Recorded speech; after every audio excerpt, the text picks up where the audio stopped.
Welcome to DTLT today. As you can see, we're still a little bit in transition, but at least we have the cuddle couch back. Yesterday, we were moving things around, and this was not available, so we pulled it out just for you, Zach. I appreciate that. Yeah, no problem. I feel comfortable. We have Zach Whalen here today. Zach, you're an associate professor of English Assistant here. professor. Assistant, associate. Do these titles really matter? They do, in fact. Yeah. Yeah. The assistant professor of English at Mary Washington. Yeah. And you teach some really cool courses. I got to say, I just met you this past May, but you've been doing some really cool things. I was looking at your biography, and it looks like your dissertation was on video games and typography, specifically in video games. Tell me a little bit about that first, and then we'll talk about what you're doing in your courses. Okay, sure. Yeah, my research area is video game studies or game studies and typography specifically. My dissertation took an approach grounded in textual studies to studying video game typography, and studied the history of it. Looked at created some tools to analyze it using some search patterns to look through ROM data for interesting typographical features, and basically I ended up writing a kind of grammatology, like a history of video games as a writing technology, and I think I came up with some cool stuff. But then I tried an experiment with it, with the dissertation itself, to publish it online, and I made it open. It's openly available for free. The videogametext.com. Yeah, the videogametext.com. Yeah, I used a Drupal site to set it up, and my goal was to publish it serially, like update it every now and then. And it was fun to work on. I didn't get a lot of, I guess, traffic to it, but it's okay. I got a few hits and a few contacts. Yeah, I got like probably 3 or 4 people that were looking for that kind of thing, like the question of, what about typography in video games, and they found that site, and so we've had some contact that way. So I have some other ideas for the project. So you're an English professor, but clearly you've got a little bit of a coding background. You're making websites in Drupal. Your dissertation, you build some custom programs. Yeah, I play around. You play around. I don't have any formal anything. Not willing to commit to that. No, yeah, but some of these things are easy to. The resources are there, and they're built in, open source software as much as possible. I use Drupal, which is, can kind of be a bear to work with, but it's pretty well documented, and if you're patient with it, it can do pretty well. And then so you're one of the last holdouts on campus that hasn't flipped over to WordPress. I like WordPress for what it is. I think it's very, it's good at content, right? It's good at taking. I have an idea, I want to put it on the web, put it in WordPress. Right. That's I tell that to students all the time. But when you want to, Drupal's a bit more flexible in terms of super flexible, and custom you can use types of content and that kind of thing. Right, the custom content thing, and then relationships between contents. This semester, I'm shifting into trying to use Drupal and Canvas alongside each other. That's really been a bit of a challenge. But Canvas, for those who are watching, is our replacement for Blackboard. We finally got away from Blackboard, and we're using Instructure Canvas, which, as far as I know, it's working pretty well. It is. It's done what I need to. Basically, I had been using just Drupal, and I had Drupal doing a gradebook. I had students creating different assignments and different assignment types. I could create different relationships between different things they make. Like here's, one student makes content type in draft form, other students post peer reviews of it, and that they're all linked together so they can see them easily. I've built bibliography stuff in there, so I really like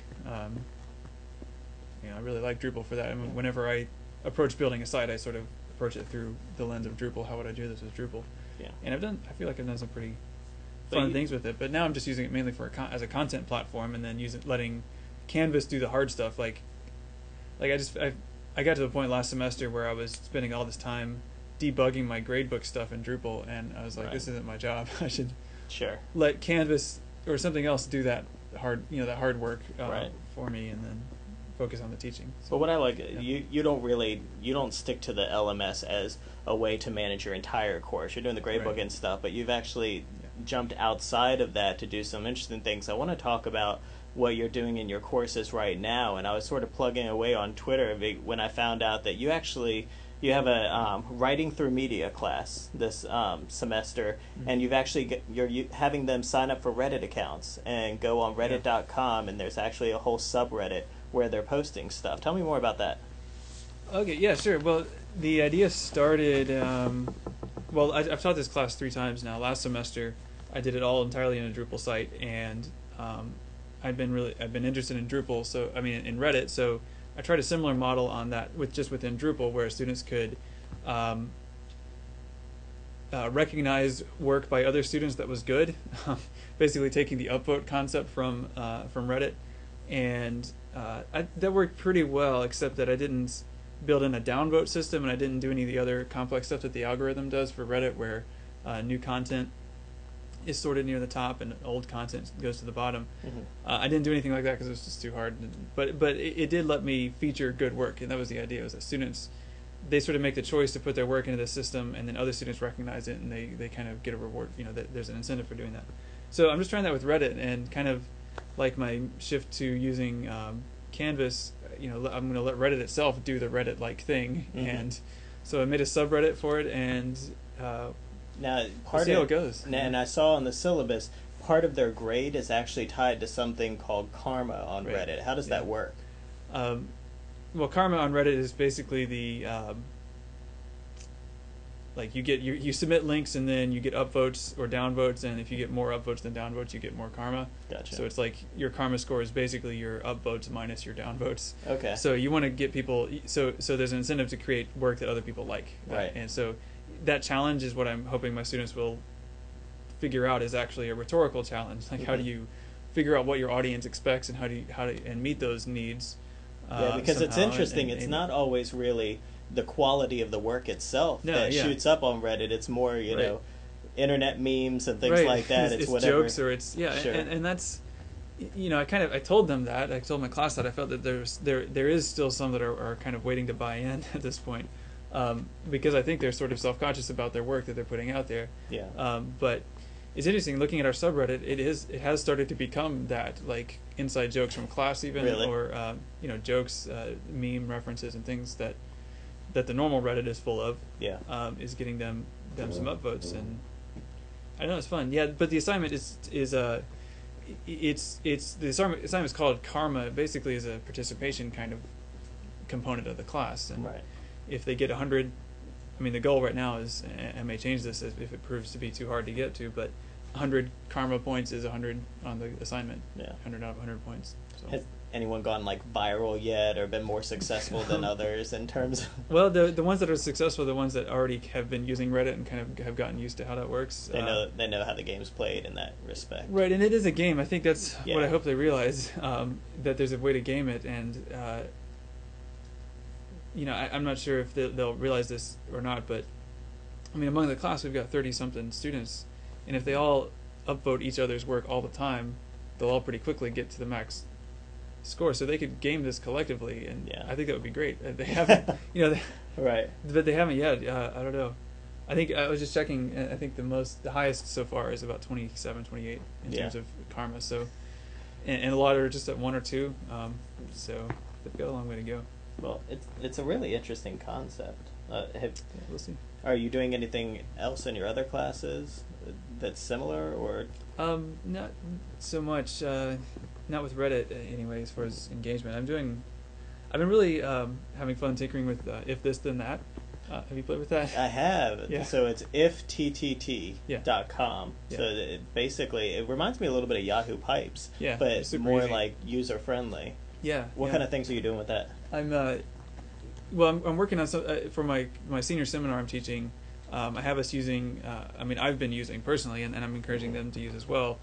Delicious and Digo and Twitter, of course, and blogging and Zotero. So all of those generate RSS feeds. If this then that picks up all of that, and then tweets that through a specific Twitter account I've set up for the class. Robot human robot, and he'll basically he watches everything we do and then tweets it back to us. So, Right. so like for a student who has never used Delicious or whatever, they may not think of how to check that, or they may not know how to sort of put that into their daily stream of information, but they just follow the Twitter account and they can get that. Right. I have some other ideas for robot human robot.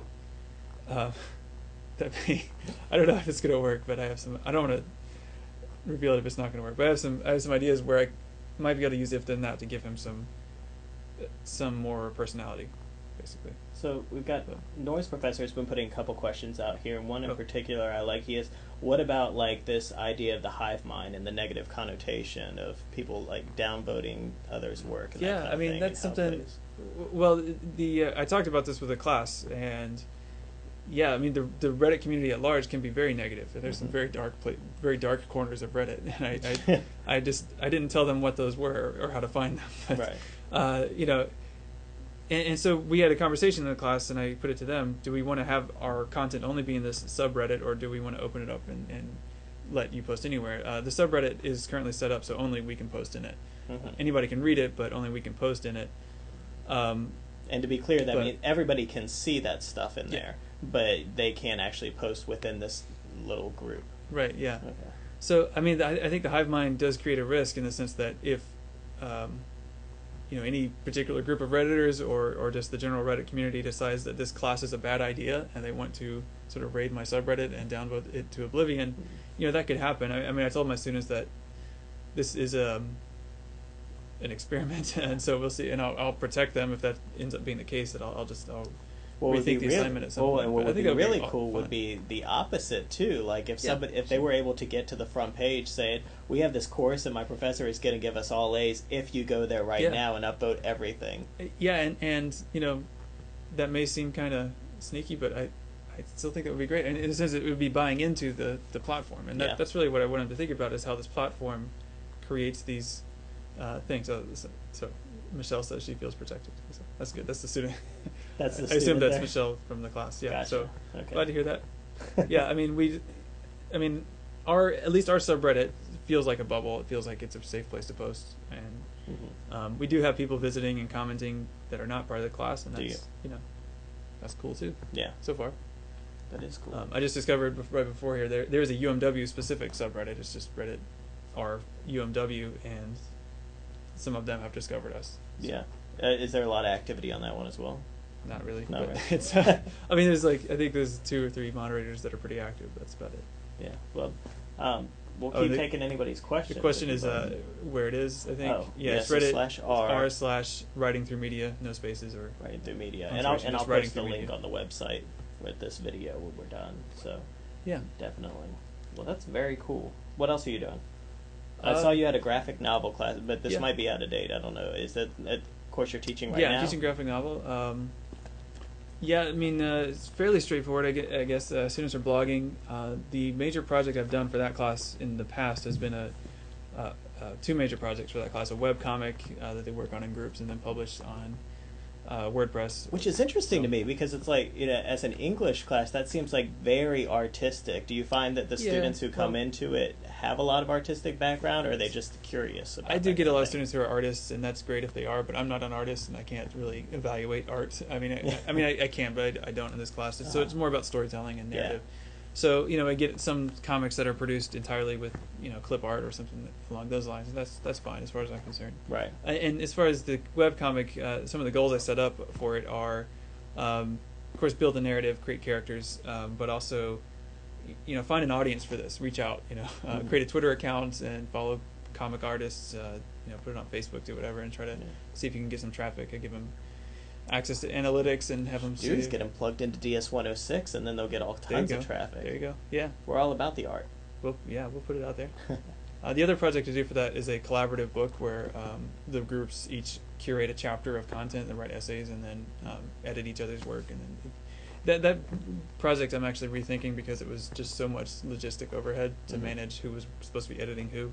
I did all that through Drupal using the book module. But this time I'm going to take a slightly different approach where, like a lot of the students that come to this class, I get really good blog writing in this class, and it seems to be the case this time as well. So this time the book is going to be curate blog content that's already been produced, kind of like the anthologized model. But let's take select some really good blog entries that you've written, and then curate that into some kind of coherent book-like structure, and then peer edit that. Now, so when you say you were using Drupal for that, they were actually doing the editing within Drupal, or do you ever use like Google Docs interface or anything like that? I think some groups did individually, but yeah, I'm just using Drupal. Like with the book module, you post a note as content, and then you can set it up to essentially have a wiki style editing. Anybody can edit it, and then you can compare versions pretty easily, and then post comments on them. So you get the same kind of feedback. It's a little bit clunkier than like a media wiki for editing, but I like it. Does and it's all plugged straight into. You're not talking to a big fan of MediaWiki. Okay, yeah, I'm not a fan either. Yeah. Well, that's cool. If people want to follow what you're doing, you're on Twitter, Zach Whalen. So ZACHWHALEN. I'm trying to see. Question from Michelle: how does your graphic novel class differ from Tweety's? If you know, do you know Tweety? I do know Tweety. Yes. Tweety also teaches it. He usually teaches the 386. That's the 300 level. He usually teaches that version over the summer. I think that's just his preference. He also teaches a freshman seminar in graphic novels. His approach, I think, just in terms of the text he selects, he knows a lot more about. He's a big Marvel fan, so he signs a lot of Marvel stuff. I tend to go more towards alt comics and unusual things or experimental things, but ultimately it comes down to just stuff I like, and it's different than stuff he likes. He's not going to do much with webcomics, probably. He's not really into those, but I tend to be, so. Yeah. Noise Professor is interested in what your take would be on unwitting AR narratives. And he posted a YouTube video, but we can't watch it. I don't know what that is. AR, like augmented reality? Yeah, are you talking about like an augmented reality game type thing, Noise Professor? Chicken from the movie Chicken. I don't know. Sometimes the chat gets a little crazy. Well, I mean, the other AR that I know of is like alternate reality games, like ARTs. That's something I teach a class on as well. I don't know that's right. Are you teaching one currently, or did you in the past? I have in the past. What kind of things did you do for that? Study transmedia storytelling. I'm actually changing that course around to be more specifically about ARGs. It was also about virtual worlds and ARGs as a kind of virtual world, right? Which I think is maybe not the approach I want to take in the future. Like I feel like virtual world stuff is not. It's just a different enough question that it needs to be looked at on its own. And I found I didn't get much sort of traction with Second Life. So now, do you have them create their own, or do you usually like have them participate in one, or not? Yeah, for the ARG class, they have to work in groups. They follow a particular ARG campaign. I mean, the hard thing about studying ARGs is they aren't archived or intact. Right. It's not like you can go, okay, everybody go play, the Beast. I mean, you can almost have to time it right to be what's going on. Yeah, so groups would kind of, watch out for emerging ones and try to catch a live one, basically, and follow it. And so a lot of those didn't go anywhere, or they ended up being kind of not that great campaigns to follow, but that becomes a teachable thing as well. And then the final project for the semester, the class collaboratively builds an ARG and runs it. So we've done 2 of those. Wow. And that's a lot to do in a semester, really both participate and create one on your own. It is, yeah. That's why I'm going to make that more like that's pretty much all we do next time around. I'm going to it's just the way that the paperwork and stuff works. I'm not going to be able to do it again until the next fall. Yeah. So. Well, keep us updated. I'm excited about that kind of stuff. So we can follow you on Twitter, Zach Whalen. You blog? No? Yes? Sometimes? Not really. I have a website, zachwhalen.net. Zachwhalen.net. I thought about blogging the other day, but then I didn't. Yeah. So. Right. Well, now you'll feel the pressure to post something because a ton of people are going to go there, or at least a handful of them. So thanks, hey Zach, thanks for being on. Yeah, thanks for having me. All right, and thank you all for watching. See you later.